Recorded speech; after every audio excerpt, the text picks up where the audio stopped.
back on this paper that I'm reading about ChatGPT and how people use ChatGPT. There was a massive study done here by OpenAI. It was published by NBER Working Paper Series.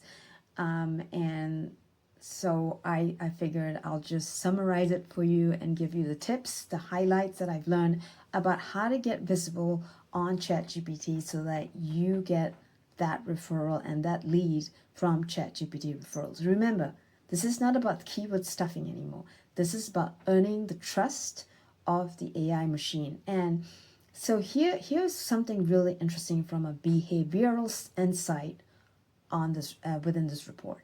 Okay, user sessions are now 30% longer with more task-driven queries.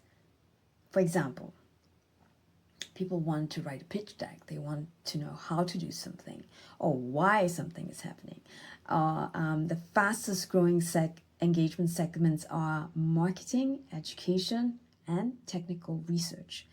And I'm going to add in legal stuff as well. People are using this to get the AI to be their lawyer. But at some point, the AI also recognizes that you as the user need a human to get involved in the process, and then that's when they refer you as the prospect, as the person, the hero in solving that legal problem. So visual content's important. Graphs, charts, tables with yes and no, so nominal answers, a good and bad. But also videos are super critical, right? ChatGPT loves EEAT content that Google prescribes. So make sure you do all of the above.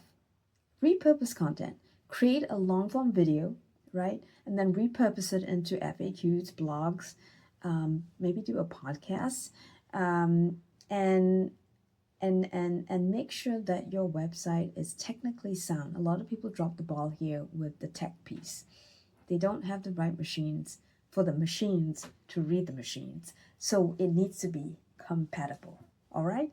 If you are stuck, you can call me. But if you want to learn more as I learn more, then subscribe here and I'll be happy to share every single tidbit that I'm learning from this white paper done by the smartest people. That's 1, 2, 3, 4, 5, 6, 7. 7 really smart people that wrote this super technical document that I'm digesting, unfolding, and bringing to you right now.